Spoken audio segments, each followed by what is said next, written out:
Good evening, everyone, and welcome to the TV6 Digital Desk live stream. My name is Molly Birch, and I'll be taking you through a recap of today's headlines.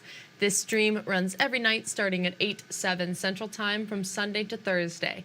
You can find us streaming on both Facebook and YouTube, whichever platform you'd prefer. Feel free to comment and ask any questions you have in the chat as you feel like it, and I'll do my best to answer those questions as we go and after the stream as well. With all of that business out of the way, let's take a look at our first story for tonight. We begin tonight with new developments. An Iron County man has pleaded not guilty in a Green Bay homicide. Caleb Anderson is already a convicted murderer in Alabama. He is accused in a 3-state crime spree in August 2022. Investigators say it started with the assault of an 18-year-old woman in Iron County. Anderson is charged with killing Patrick Ernst in a Green Bay apartment the next day, then fleeing to Alabama and murdering another man before being arrested. If convicted of first-degree intentional homicide in Wisconsin, he faces another life prison sentence. Anderson entered his not guilty plea over video today. His next Brown County court date is in June. Anderson has not yet appeared in Iron County Court for the assault. And the Copperwood mining project in Gogebic County is getting $50 million in grant funding. The money comes from the Michigan Strategic Fund. The group met today and unanimously approved the funds, which will be used for site readiness. The overall cost for the project is estimated at $420 million. The Highland Copper Company has previously said when the mine is operational, it will employ 380 mining professionals. Tom Casperson, my predecessor, and others have pushed a long time for these opportunities to be made real and to get through the permitting process and to get the support from the state that other projects in other areas have. And to see this day come about is just really special. They'll begin some environmental site work this summer, but the mine won't begin full operations, until 2027. And Marquette County is looking ahead to spring and summer projects that are funded by the American Rescue Plan Act. One of the projects is housing construction by the Land Bank Authority from a $500,000 grant from ARPA. Marquette County officials say about half of the $13 million have been used. A large portion has been allocated to facility updates and repairs.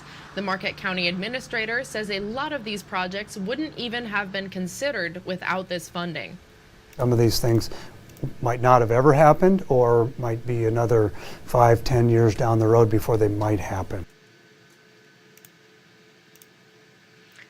To see the full list of Marquette County projects that are using the American Rescue Plan funds, go to uppermichigansource.com or the TV6 and Fox UP mobile news app. And happening now, an Escanaba doctor says fentanyl addiction in teenagers is on the rise. That doctor is holding public awareness events next month at high schools in Manistee, Gladstone, and Escanaba. TV6's Escanaba Bureau reporter Barbara Bellinger explains what area law enforcement and medical professionals are seeing.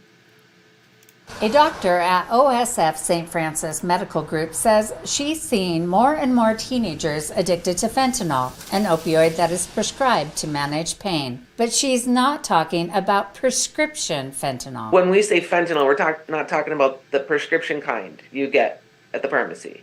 What we're referring to is the synthetic, very potent, 100 times stronger than morphine. Dr. Myrick says most teenagers don't know they're taking fentanyl. They think they're taking prescription drugs like Adderall. If you took a true Xanax or a true Adderall, one of those pills are not going to kill you, but the problem now is that they're all fake. And authorities say users can't tell the difference. What we're seeing in our area is typically the fentanyl that's cut or mixed with prescription pills, so it may look like a legitimate pill that you would get from the pharmacy. Public Health says everyone should have Narcan, a drug used to reverse overdoses, on hand. I've had people tell me, yeah, they didn't know there was fentanyl in the drug. Obviously, they found that out and they've had to use like 5-6 doses before the overdose reversed. Dr. Myrick wants to bring awareness to the risks of taking pills bought illegally. If you get one of those with a lethal dose of fentanyl, you're dead. You die. For details on the fentanyl awareness events, go to uppermichigansource.com or the TV6 and Fox UP mobile news app. Barbara Bellinger, TV6 News, Delta County.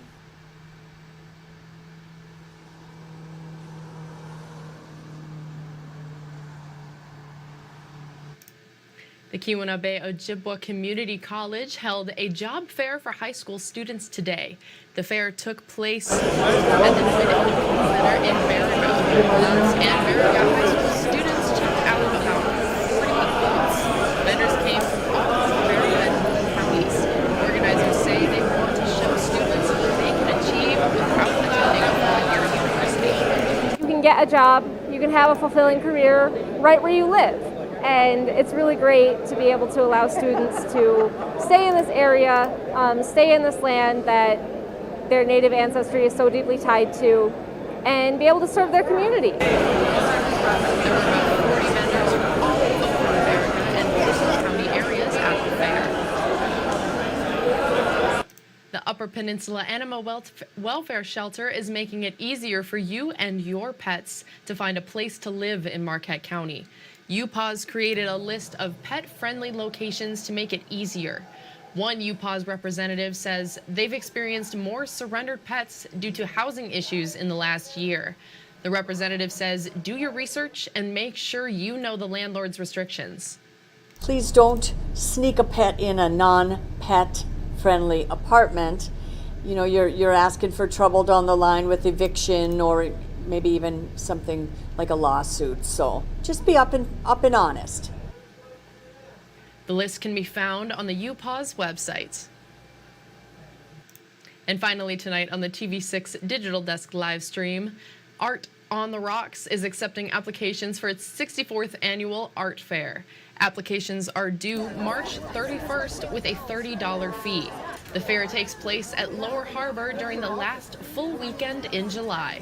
Organizers say they invite up to 130 artists to show and sell art in a traditional booth setting. 14 different media types from painting to carpentry will be displayed. Art on the Rocks director says it's a unique opportunity for artists. It's not just about seeing art, it's about engaging with the artists, about being part of this community.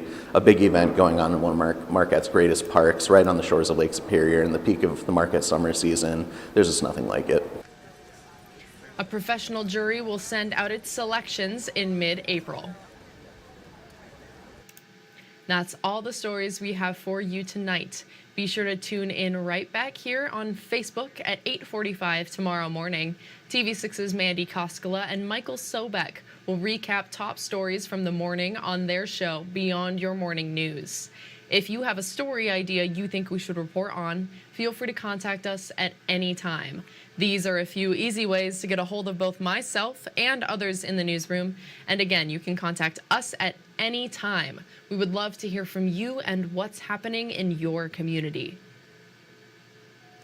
Thank you all again for joining me live at the TV6 Digital Desk. Have a great rest of your night.